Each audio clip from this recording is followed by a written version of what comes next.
Nếu chơi giày thì chúng ta sẽ biết đến những đất nước rất nổi tiếng, ví dụ như Anh có John Lott, Pháp có Berluti, Ý quá nhiều thương hiệu giày chúng ta không thể kể ra hết được.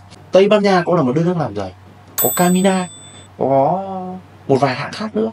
Còn Magnani đến từ Bồ Đào Nha, một đất nước khá là xa xôi.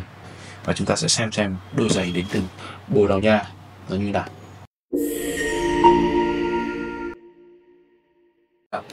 Đây là chiếc hộp của chúng ta, và ở trong chiếc hộp này thì chúng ta sẽ nhìn thấy cái dòng chữ Magnani ở đây.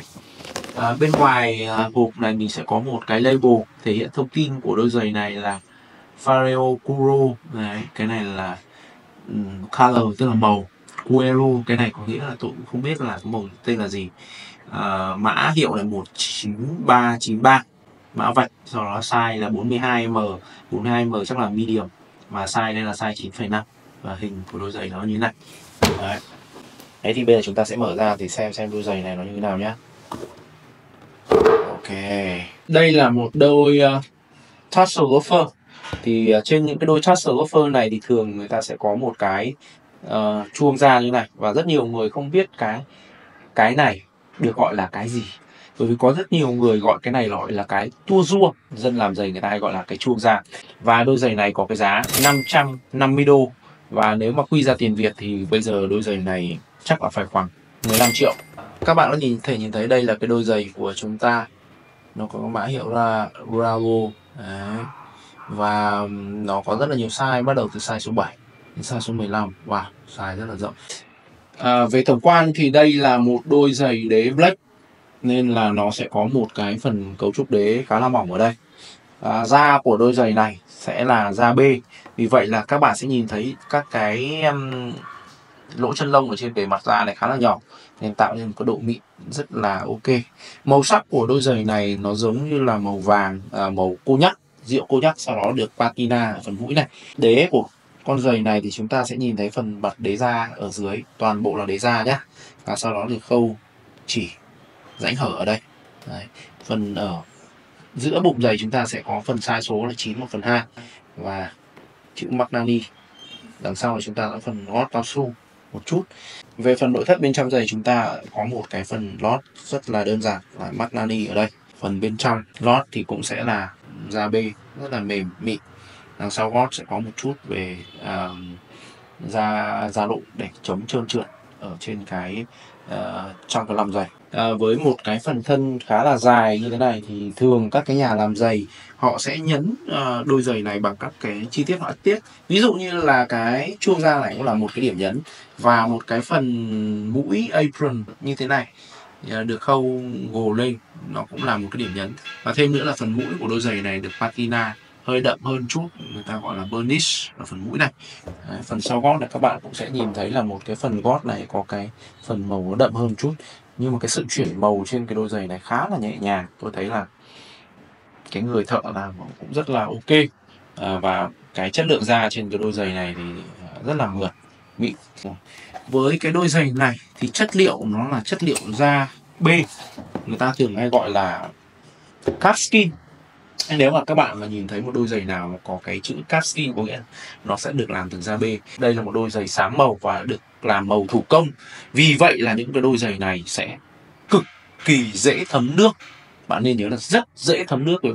Vì vậy là nếu mà chúng ta mà đi vào những cái ngày mà trời mưa trời ẩm thì rất dễ đôi giày này sẽ bị loang màu và bị đậm màu lên, thậm chí là loang lổ màu ở đây rất là khó chịu. Cái phần đế của đôi giày này hoàn toàn là đế da, và các bạn nhìn thấy nó rất là dễ thấm nước, và cái phần da ở đây rất là mịn này.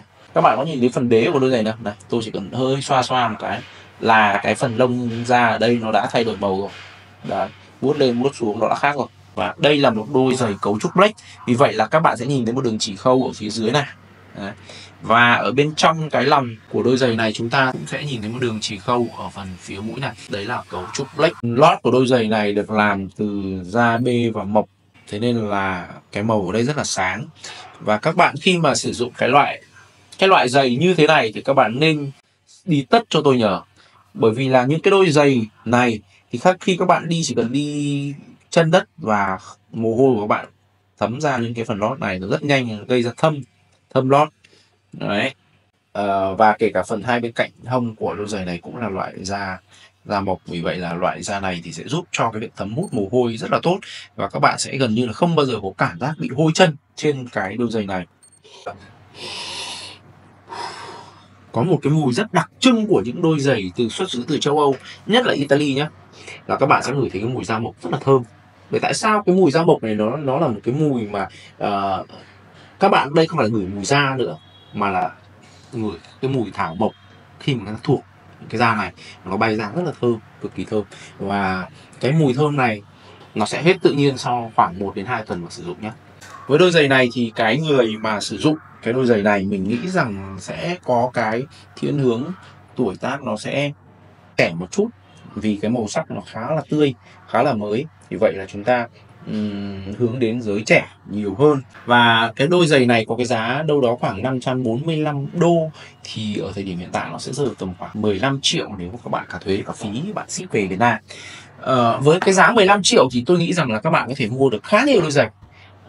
Ví dụ như là một đôi Santoni chẳng hạn, nếu mà giá sale thì Santoni thì nó tầm nó hơi cao hơn một chút, nó sẽ ngang với giày Hermes ở Việt Nam.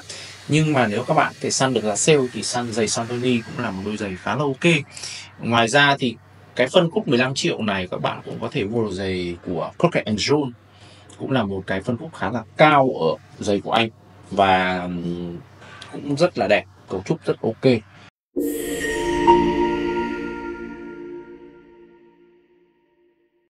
Và điều cuối cùng chúng ta quan tâm đến một đôi giày đó chính là phần chăm sóc chúng như thế nào.